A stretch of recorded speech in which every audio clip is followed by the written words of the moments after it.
unless Chris Pearson convinces me that this is what I'm voting. The Senate will please come to order. For those listening, we're returning from a brief recess where we ordered third reading of S1.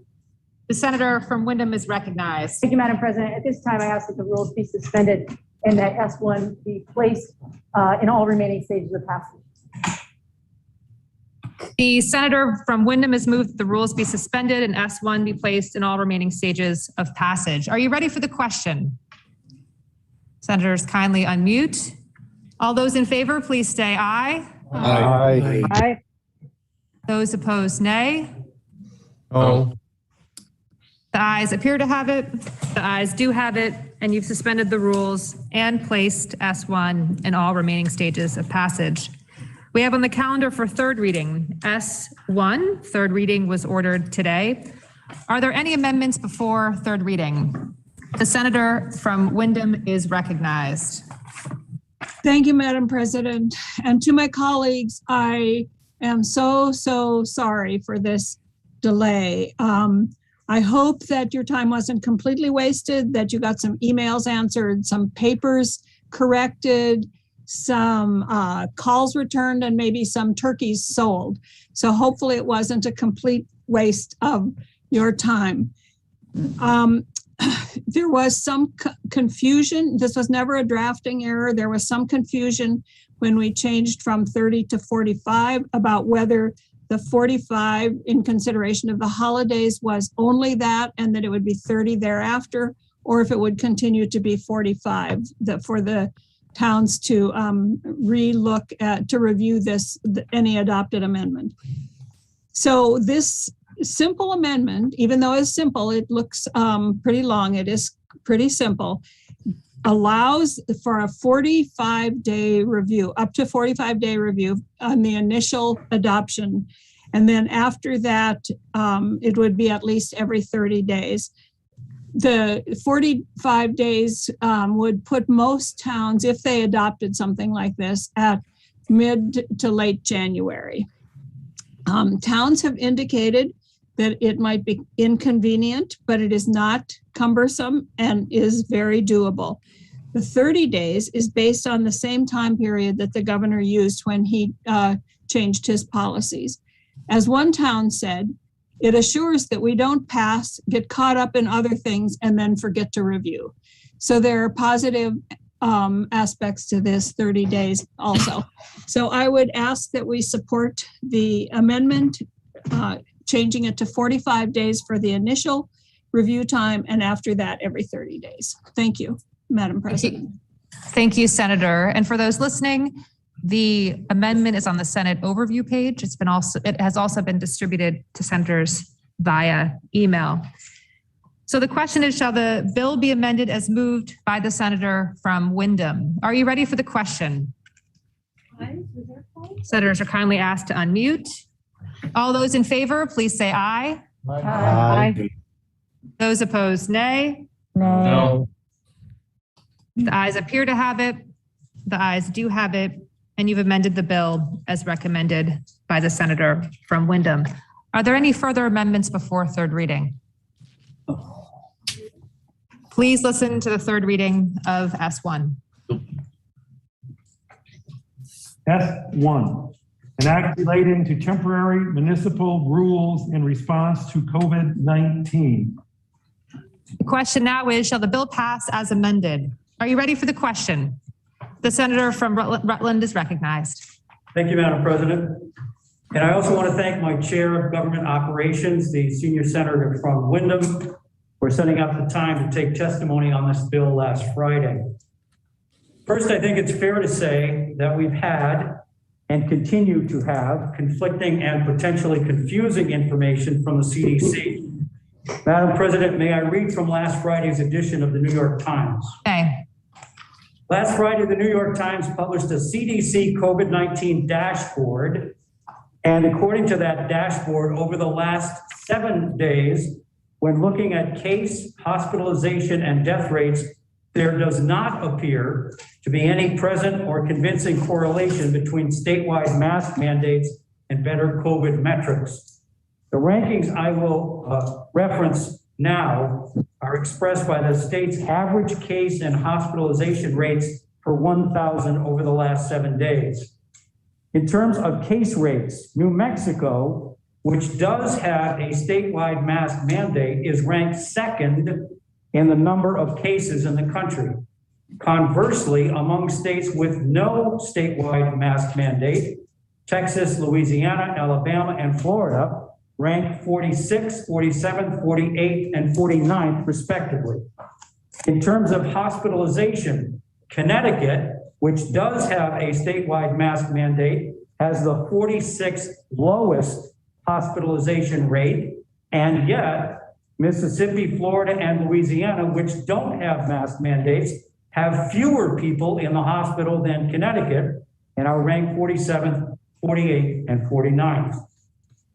Another concerning point for me is that during testimony on Friday on the Senate Government Operations Committee, we learned that the Vermont League of Cities and Towns never took a survey or poll of its members to find out whether this was something municipalities wanted to have the authority to do before they came out in favor of allowing this authority. I've heard from 3 municipalities in my district who were never asked and which oppose this and do not want the authority. I have information from at least 5 others who likewise are not interested in being able to issue a mask mandate. I also don't see any provision for the enforcement of this authority, which could place an additional burden on municipalities with no local law enforcement agency. Most importantly, Madam President, I've heard from over 70 of my constituents, whether it was through emails, phone calls, or direct contact, only 2 supported this. 68 asked me to vote no. I believe that Vermonters should have the right to decide for themselves whether to get the shots and whether and where to wear a mask. I will therefore be voting no and ask that when the vote is taken, it be by roll call. Thank you, Madam President. Thank you, Senator. Noting that the senator from Rutland has requested a roll call vote, I see that the senator from Washington's virtual hand is up. The senator from Washington is recognized. Thank you, Madam President. Appreciate it. I want to be clear that I support masking as one way of fighting COVID, and I support a statewide mask mandate as part of a statewide strategy. But I cannot support this plan or this process. First, local communities through their local health officers can today implement the town or citywide mask mandate. All they need is for the governor to approve their action. So we're here today to give towns authority they already have, but the governor fails to recognize. Keep in mind that those voicing support for local mask mandates have also said they support a statewide mandate. Instead, this proposal will put added pressure on local select boards and city councils to debate what has unfortunately become a controversial, divisive issue, and to revisit that debate every 45 or 30 days. Some communities will choose mandates, but a patchwork approach is not the best way to approach a pandemic. The best policy will protect the most people with the least amount of divisiveness. This proposal does not do that. I think it would have been useful to convene the legislature to debate the range of strategies and approve a statewide policy. Instead, the governor called this session and demanded that we limit debate and approve his specific proposal. Anything else would be vetoed. This undermines the legislative process just when we need to be working together. If the governor wants to let go of his responsibility to approve or disapprove local mandates, then I believe that a full debate of the options would result in a better, stronger strategy. You can see that just from the debate we've had here this morning, how there are many ideas floating around. And if we had been able to have a real strong, open debate, I think we would have been able to come up with a series of strategies similar to those in our resolution that we passed earlier today, but we were not given the opportunity to do that. For that reason, I just believe this is bad policy and bad process, and I will not support the bill. Although I appreciate the efforts made by my colleagues to craft something that is as good as they possibly could. Thank you. Thank you, Senator. The senator from Franklin is recognized. Thank you, Madam President. I rise virtually in opposition to this bill. To expand on my colleague from Rutland's point, VLC didn't talk to its membership. I am a director of operations for the town of St. Albans in my day job. They didn't communicate with us once. I talked to the other municipalities in Franklin County. Not once have they communicated with us, provided us resources, talked to us about how this would work. We at the town found out about this through my Senate role and the work that emails were sent out last week. This bill provides no resources to municipalities to help make this decision. I think of the own municipality that I work in, probably will be up to me to provide the information to the select board in our town manager, and while I think highly of myself, I'm not a combination of Dr. Levine and Commissioner Pichek, who have much more information at their fingertips than we do. And then also, if talking to our select board, if we were to put this in place, they'd want to monitor numbers on a regular basis. We should actually probably, if we're going to have this be successful for them, talk about public meeting laws. And so are we going to, if we have a conversation with them daily on a phone call, those are all going to have to be warned and minutes taken. Creates a lot of other issues in here. So to me, this is sloppy legislation. It's not well thought out. And it's not designed to help municipalities succeed, whether it's enforcement or any of these other measures. I mean, I think back to when school districts were making this school district by school district a few months ago. The phone calls I was getting was saying, we need a statewide policy. Take this burden off of us. We're here to run schools. This is health issues. And this is the same thing that our municipalities are going to face. And not only once at the beginning of the school year, as some other senators said, every 30 to 45 days from now till April, when they have to get budgets through, when they have to plan town meeting, when they have a number of other items on their list to do. This is just another situation that, most of them aren't prepared for. And I didn't talk to one single municipality that supported it. So for those reasons, I will be against it. And I will continue to mask. I'm vaccinated, and hope that Vermonters will mask themselves. But it's not a town by town patchwork that'll work. It needs to be statewide, if at all. Thank you. Thank you, Senator. The senator from Chittenden is recognized. Thank you, Madam President. I will be supporting this bill. It is in a better shape than when I originally looked at it. I at first didn't think I would be able to support it, but my compliments to the chair of government operations. She's done a great deal of cat herding and amending over the last several days, and I appreciate her efforts. I will say that the part of this that disturbs me the most is just what my colleague from Franklin talked about, and that is the setting up of local arguments over masking that will take place community by community, small township by small township. That's the governor's strategy. It was the only one offered us. We were told in no uncertain terms that any statewide strategy would be vetoed. And so here we find ourselves today. But I want to caution everyone out there listening and in all of these communities. In some ways, this is a test of the Vermont system. If we can still have these discussions in our local communities, make good decisions, remain civil, then I think we're in one kind of world still today. But if we can't, if we see what we've seen elsewhere around the country in terms of people bringing aggressive tactics to play in all sorts of ways, including threatening the safety of their select board members, then we will know that we're in another Vermont entirely. So it is with a heavy heart in some ways that I vote yes on this. I wish, as my colleague from Franklin just said, that it were a statewide strategy that would allow the government to utilize its power statewide from the executive and the legislative branch, but we have not been offered that opportunity from the fifth floor. So for that reason, I'll vote yes and treat the resolution as my explanation for why I'm voting yes. And again, I thank all involved. Thank you, Senator. The senator from Windsor is recognized. Thank you, Madam President.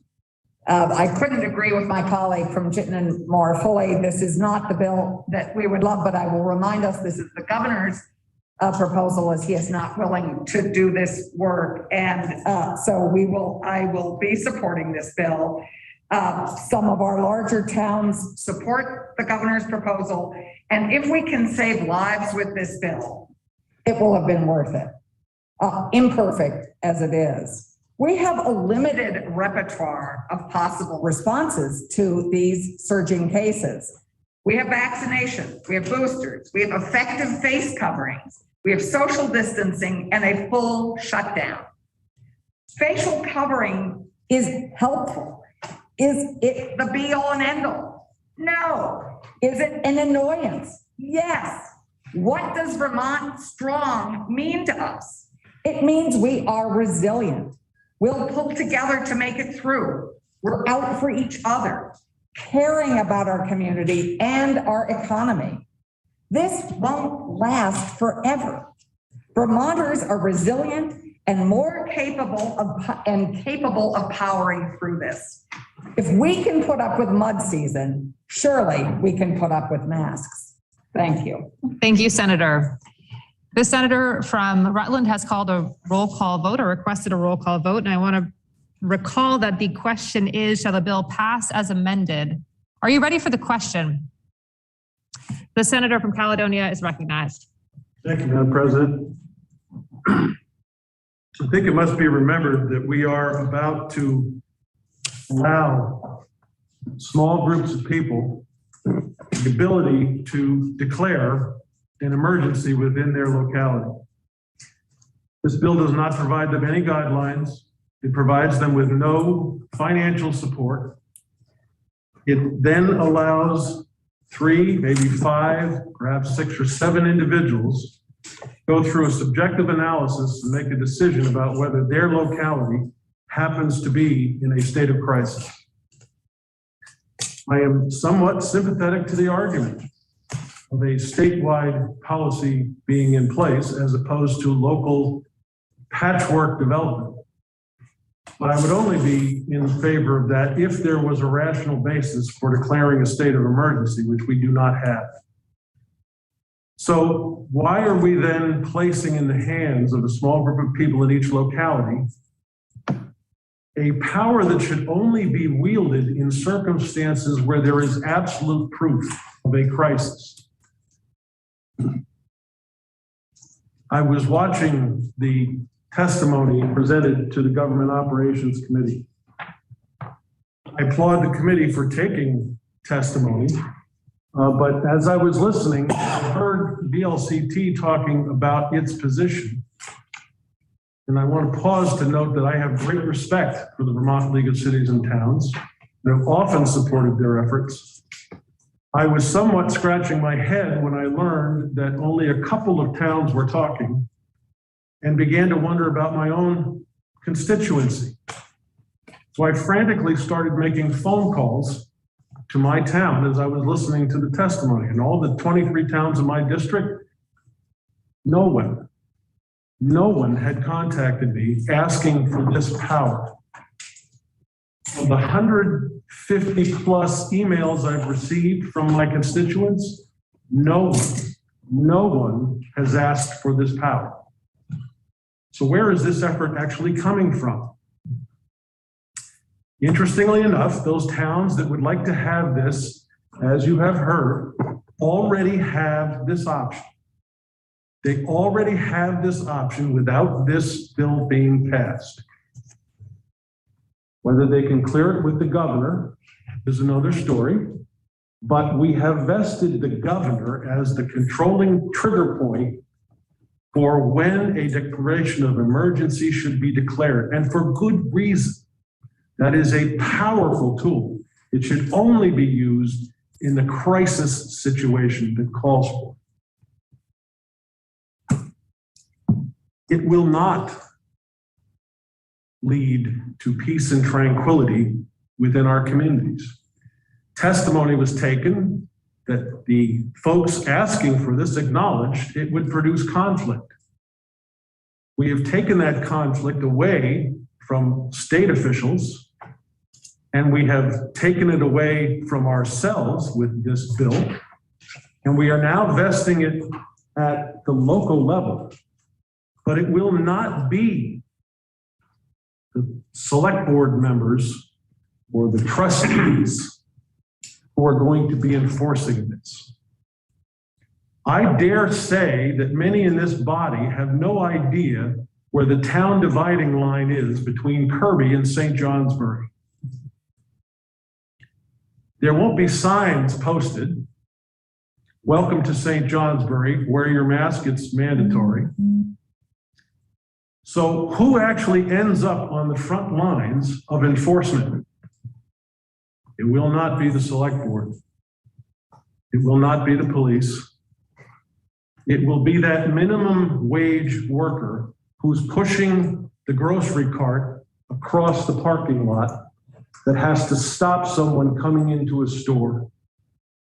That's just not fair. And we should not be placing them in that position. We all know the conflict involved with this. We all know that conflict is not going away. It will be exacerbated because we have now with this bill a patchwork assembly of enforcement localities.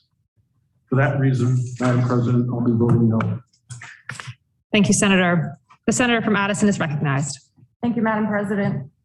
I will admit that this bill has been a tough one for me. I am extremely mixed on how I feel about this bill. And I agree with my colleague from Washington on many of the points that he made, and I'm almost at the same place as him. However, I will support this bill because it is part of a compromise that we have tried to reach with an executive branch who is failing to do their job. As all of my colleagues on the other side of the aisle have noted, a statewide approach to this would be a better solution. But the governor has not embraced a statewide approach to protecting Vermonters. He has offered this patchwork approach as what he calls an olive branch. And so I'm going to take the olive branch because there are towns, not necessarily in my district, every town that I spoke to in my district would prefer a statewide approach to this problem.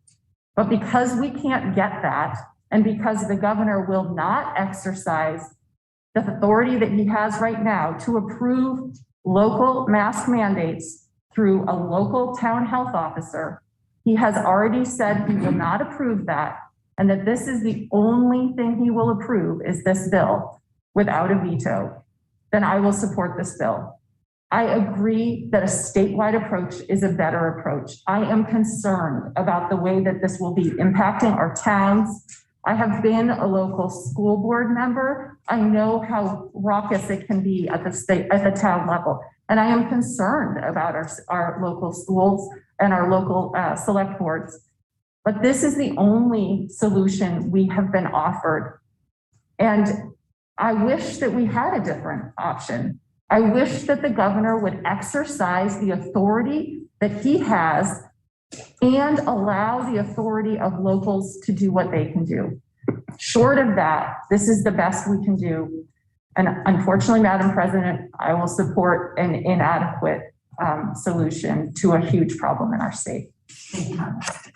Thank you, Senator. Are you ready for the question? The senator from Franklin is recognized, and then we'll move to the senator from Washington. Thank you, Madam President. There's an old saying in Vermont that Vermonters will do almost anything you ask them to do and almost nothing you tell them to do. We've asked during this pandemic for Vermonters to do a number of things, the most important of which is vaccination. And we have now over 90% of Vermonters who had at least one shot. We've done the right thing. We continue to do the right thing. We're leading the nation in vaccination. And we have relatively low hospitalization rates relative to the rest of the nation. We've seen time and time again that mask mandates don't work.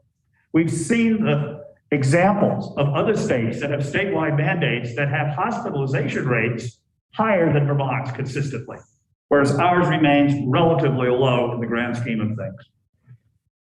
This is a bill that is heavy-handed, and it does, in fact, shift responsibility to municipalities that are ill-equipped to handle those responsibilities. And in most cases, certainly in my district, the people that I've spoken to who don't want that. I do not believe that this is a bill that's helpful. I don't believe it is a bill that will accomplish what's intended. And I believe that it has the potential to even hurt us and to harden the attitudes of those small number of people who object to some of the measures that are recommended by our health authorities. I don't believe this is a wise bill, and I will be voting against it. Thank you, Madam President. Thank you, Senator. The senator from Washington is recognized. Thank you, Madam President. May I interrogate the presenter of the bill? You may. I believe that is Senator White. If the senator doesn't object. Thank you, Madam President. Okay, may proceed. Thank you. We just heard from the senator from Caledonia that this bill would allow municipalities to declare a state of emergency. I did not see that in here, so I wanted to clarify with the presenter of the bill if that's true. Does this bill allow municipalities to declare a state of emergency? No, it does not. Thank you. The question is, shall the bill pass as amended? Are you ready for the question? We have a roll call vote requested by the senator from Rutland. The senator from Windham is recognized. Thank you, Madam President. I just want to remind senators why we're here. We're here because a town in my district, Brattleboro, came together and decided, the elected officials decided, based on what they were hearing from their town and from business owners in the downtown in Brattleboro, that they would like the option to pass a local rule asking for masking in indoor spaces. We trust our local officials to make decisions based on what's right for their areas. We say we pride ourselves on local control. They made a decision locally that this was the best thing for their town because it's at a crossroads of so many ski areas, and we have an influx of tourists in our downtown. We are here because they passed that, and then we're told by the governor that he would not sign off. That's why we're here. If it weren't for that, we would not be here with this imperfect bill. Thank you, Madam President. Thank you, Senator. The senator from Rutland has requested a roll call vote. Are you ready for the question? The question is, shall the bill pass as amended? And the secretary is kindly asked to call the roll.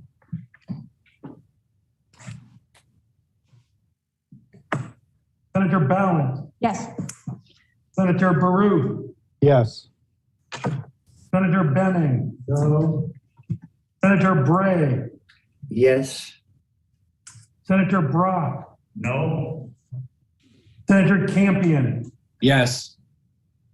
Senator Chittenden. Aye. Senator Clarkson. Yes.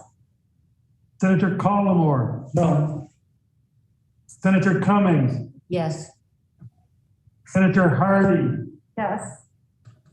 Senator Hinsdale. Yes. Senator Hooker. Yes. Senator Ingalls. No. Senator Kitchell. Senator Lyons. Yes. Senator McDonald.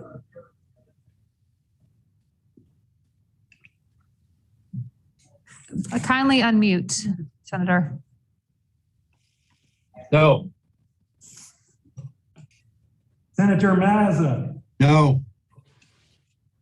Senator McCormick. Yes. Senator Nitka. Yes. Senator Parent. No. Senator Pearson. Yes. Senator Perschlick. No with explanation. Senator Polina. No. Senator Sears. Senator Sirotkin. Yes. Senator Starr. Yes. Senator Terenzini. Senator Westman. No. Senator White. Yes. Senator Kitchell. Senator Sears. Senator Terenzini.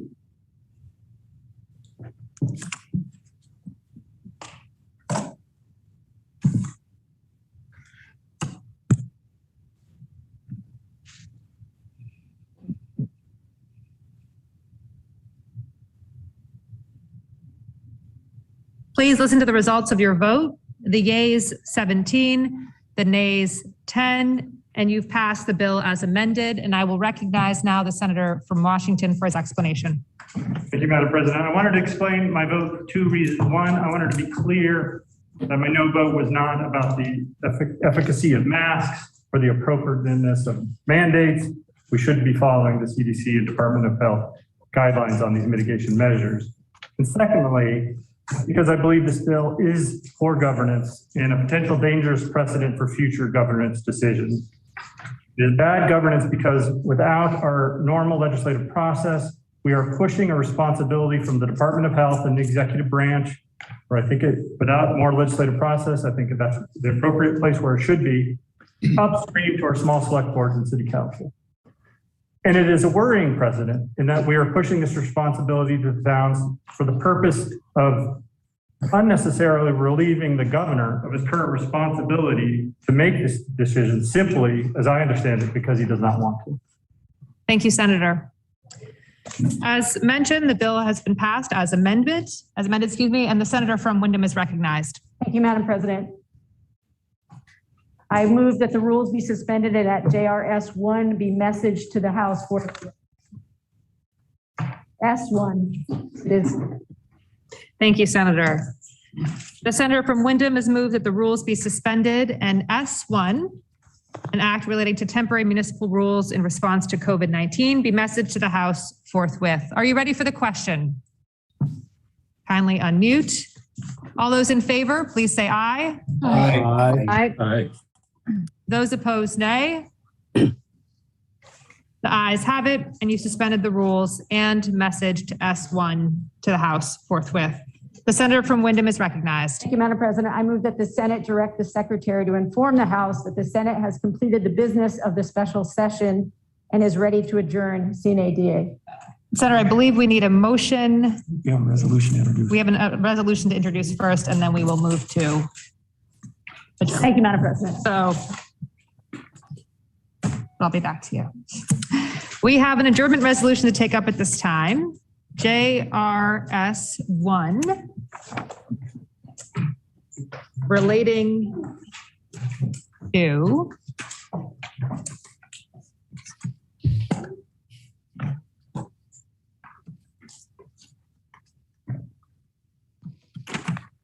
JRS 1 relating to final adjournment. Please listen to the first reading of the resolution. JRS 1, joint resolution relating to final adjournment. Resolved by the Senate and House of Representatives that the President of the Senate and the Speaker of the House of Representatives adjourn their respective houses sine die on the 22nd day of November 2021. Now you've heard the reading of the resolution. The question is, shall the Senate adopt the resolution? Are you ready for the question? The senator from Chittenden is recognized. Madam President, a point of inquiry, if I may. If we adjourn and the House changes the legislation, do we forego the ability to come back and accept or debate any changes? Or is this once chambers have passed the bill? Yeah, we would have to come back. Are you ready for the question? The senator from Windsor is recognized. Thank you, Madam President. Continuing the point, the line of inquiry, if we adjourn sine die, then my understanding is that we would not be able to come back.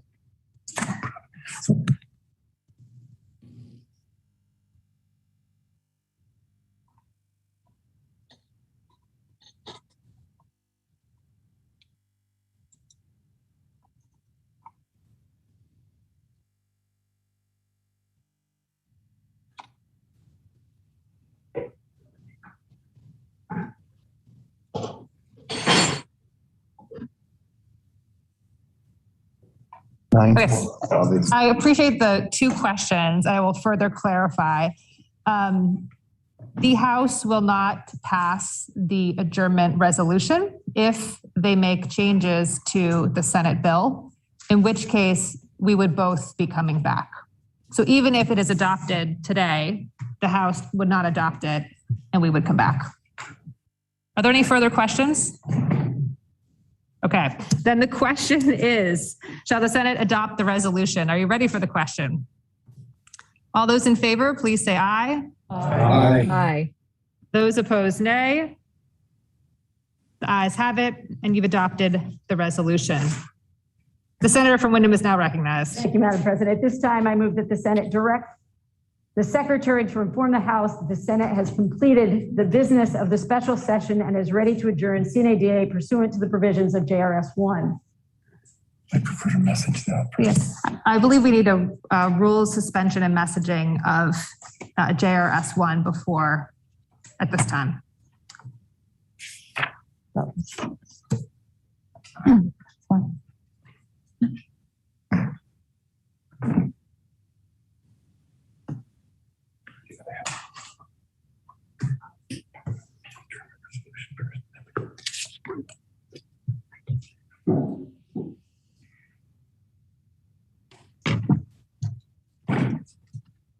Madam President, it's clear we're all a bit rusty after our months away. My apologies. This time I move that the rules be suspended and that we message our action on JRS 1 to the House. Thank you. The senator from Windham has moved that the rules be suspended and JRS 1 be messaged to the House forthwith. Are you ready for the question? All those in favor, please unmute and say aye. Aye. All those opposed, nay. The ayes have it, and you've suspended the rules and messaged JRS1 to the House forthwith. The senator from Windham is recognized. Thank you, Madam President. At this time, I move that the Senate direct the Secretary to inform the House that the Senate has completed the business of the special session and is ready to adjourn ADA pursuant to the provisions of JRS 1. The senator from Windham has moved that the Senate direct the Secretary to inform the House that the Senate has completed the business of the special session and is ready to adjourn sine die pursuant to the provisions of JRS 1. Are you ready for the question? All those in favor, please unmute and say aye. Aye. All those opposed, nay. The ayes have it, and you've directed the Secretary to inform the House that the Senate has completed the business of the special session and is ready to adjourn sine die pursuant to the provisions of JRS 1. The senator from Windham is recognized. Thank you, Madam President. I move that the President appoint a committee of 2 members to inform the governor that the Senate has completed the business of the special session and is ready to adjourn sine die pursuant to the provisions of JRS 1. The senator from Windham has moved that the, just brief point of order. Do those senators need to be named? They are. They are named. Have it on the next page there. But they need to be named by the, no. Okay. I move, the senator from Windham has moved that the president appoint a committee of 2 members to inform the governor that the Senate has completed the business of the special session and is ready to adjourn sine die pursuant to the provisions of JRS 1. These senators being Senator Clarkson and Senator Brock. Are you ready for the question? Kindly unmute. All those in favor, please say aye. Aye. Those opposed, nay. The ayes have it, and the president will appoint a committee of 2 members to inform the governor that the Senate has completed the business of the special session and is ready to adjourn sine die pursuant to the provisions of JRS 1, and that these senators be Senator Clarkson and Senator Brock. And we'll take a brief recess, giving them the opportunity